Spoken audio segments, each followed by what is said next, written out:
영월군은 오는 7월 1일 오전 11시 영월문화예술회관에서 민선 8기 최명서 영월군정 출범식을 개최했습니다. 53.58% 과반이 넘는 압도적인 지지로 재선에 성공한 최명서 영월군수는 민선 8기 영월군정 출범식에 지역구 국회의원, 군의원 및 군정 발전을 위해 헌신 봉사하는 사회단체 중심의 최소한의 국민을 초청, 검소하게 치르면서 민선 7기에서 다져온 각종 사업을 중단 없이 실행하여 변화와 도약, 살기 좋은 영월을 위한 하나로 결집된 국민의 의지와 새롭게 출발하여 군민 모두의 화합과 결속으로 새로운 도약의 계기를 마련하는 데 초점을 맞출 계획입니다.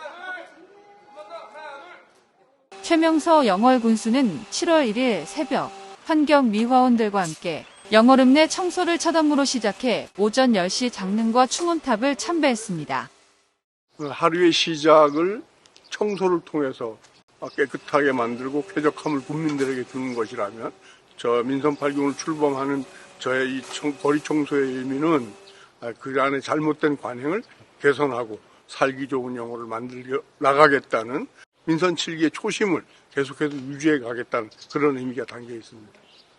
출범식은 새로운 시작을 힘차게 알리는 전통 타악인 대북 공연을 시작으로 개식 선언, 국민 의례, 취임 선서, 출범사, 희망의 퍼포먼스 등의 순서로 진행됐습니다. 영월군의회는 지난 7월 1일 제290회 영월군의회 임시회를 열고 무기명 투표를 통해 의장단 선거를 실시했습니다. 의장단 선거 결과 제9대 영월군의회 전반기 의장에 심재섭 의원, 부의장에 이병용 의원이 각각 선출됐습니다. 심재섭 의장은 제9대 영월군의회는 더 낮은 자세로 군민의 작은 소리에도 귀 기울이고 열린 마음으로 군민의 의견을 군정에 반영하여 국민의 뜻에 부합하는 군정이 펼쳐질 수 있도록 의회를 운영하겠다며 지역 발전과 국민의 삶의 질 향상을 위해 진정한 국민의 대변자로서 믿음을 주고 신뢰를 받는 의회가 되도록 최선의 노력을 기울여 나가겠다고 밝혔습니다. 영월군 자원봉사센터는 6월 28일 영월군 여성회관 2층 대강당에서 2022 영월군 자원봉사 릴레이 출발식을 개최했습니다.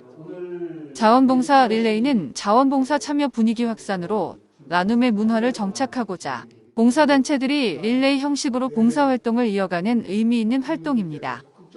이번 행사는 최명서 영월군수, 이덕하 강원도 자원봉사센터장, 심재섭 전 영월군 자원봉사센터장, 자원봉사 릴레이에 참여하는 15개 단체장과 봉사자 40여 명이 참석하였으며 경과보고, 자원봉사 결의문 낭독, 릴레이기 수여로 진행됐습니다. 출발식을 시작으로 7월 30일까지 한 달여간 활동이 진행되며 총 15개 단체 230명의 자원봉사자가 관내 읍면에서 환경정화 활동, 임의용봉사, 여름철 홍보 캠페인, 다문화가정 정서 지원, 밑반찬 봉사 등 다양한 분야의 봉사활동이 이어질 예정입니다. 문화체육관광부가 지정한 중부 내륙 힐링 명소인 영월 미디어기자 박물관이 지난 6월 29일 개관 10주년을 맞아 웰빙 치유 세미나를 개최했습니다. 이번 웰빙 치유 세미나는 오후 5시 박물관 내 웰멍 스퀘어에서 진행됐으며 졸업한 대구 한의학대학교 치유산업학과 교수는 농업진흥청 국립농업과학관에서 치유농업 전문가로 일한 경험을 바탕으로 치유의 의미와 치유산업의 전망에 대해 발표했습니다. 김진숙 대관령 국립치유의습센터장은 자연과 함께하는 웰빙 숲 치유를 주제로 국립대관령 치유의습센터에서 진행하는 숲 치유 프로그램의 효과와 시사점에 대해 소개했습니다. 양종훈 상명대 대학원 디지털 이미지학과 교수는 국내 유일의 영월 미디어 기자 박물관에서 펼쳐진 사진 전시와 사진 촬영 활동이 웰빙과 치유 효과에 대해 주제 발표를 마무리 지었습니다. 영월군 지역문화예술연대 다가치가 2022 지역문화 콘텐츠 특성화 지원 사업으로 덕포나루 떼꾸낸 전산옥 로망스 시즌2를 지난 6월 29일 진달래장 옆에서 문화가 있는 날 아라리 주막을 진행했습니다. 지역문화 콘텐츠 특성화 지원 사업은 지난해에 이어 올해 두 번째로 진행하며 영월 지역의 문화 콘텐츠를 발굴하고 영월만의 특성 있는 문화를 만들기 위해 노력하고 있습니다.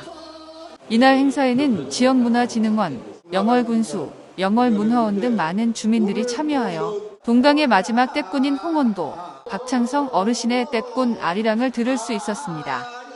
또한 아라리 주막을 운영하여 참여한 주민들에게 국밥과 메밀전, 막걸리를 무료로 제공하였으며 이후 주민들이 참여하는 노래자랑을 열어 그동안 코로나로 침체되었던 문화활동을 즐길 수 있는 계기를 마련하였습니다. 2021년도 작년에 개발된 대본을 바탕으로 올해 주민과 함께 극을 발표를 할 겁니다. 1차 발표를 할 거고요. 그 다음에 15분짜리 극을 만들어서 이곳 독포에서 밥상까지 개발을 해서 음식도 먹고 공연도 보고 그런 어떤 한 꼭지로 만들어 나갈 예정입니다. 영월군은 담양군 문화도시 관련 실무자들과 지난 6월 22일 영월문화도시지원센터와 다양한 문화공간에서 문화도시 동행 워크숍을 진행했습니다. 담양군과 영월군은 2021년 예비문화도시로 지정되었으며 현재 제4차 법정 문화도시로 선정되기 위해 각 군은 문화도시 조성계획에 따라 다양한 사업을 진행하고 있습니다. 이번 담양군과의 교류는 두 도시 모두 예비문화도시라는 입장에서 함께 문화도시로 성장하기 위해 구체적으로 교류했다는 데 큰 의의를 두고 있습니다. 영월군 내 문화도시 관련 다양한 워킹 그룹과 문화공간 방문 중 청년 주도 공모사업 시즌3에 참여해 영월 이주민과 함께하는 개인예선 프로그램을 진행하고 전시하는 공공화실의 박선우 작가의 활동을 소개하고 실제 프로그램에 참여하는 기회를 마련했습니다. 프로그램에 참여한 담양 문화도시 관련 실무자들은 영월에 와서 자신이 지나온 길을 돌아보고 서로를 더 깊이 알아가는 기회를 가져 뜻깊었다며 영월은 문화충전도시의 면모를 이미 갖추고 있다고 전했습니다. 김경희 영월문화도시지원센터장은 전국에서 예비문화도시의 교류 사례는 처음이라 이번 교류는 영월에서 진행하는 동행 워크숍 중에서도 큰 의미가 있으며 두 도시 모두 문화로 풍성한 도시가 되길 바란다고 소감을 밝혔습니다.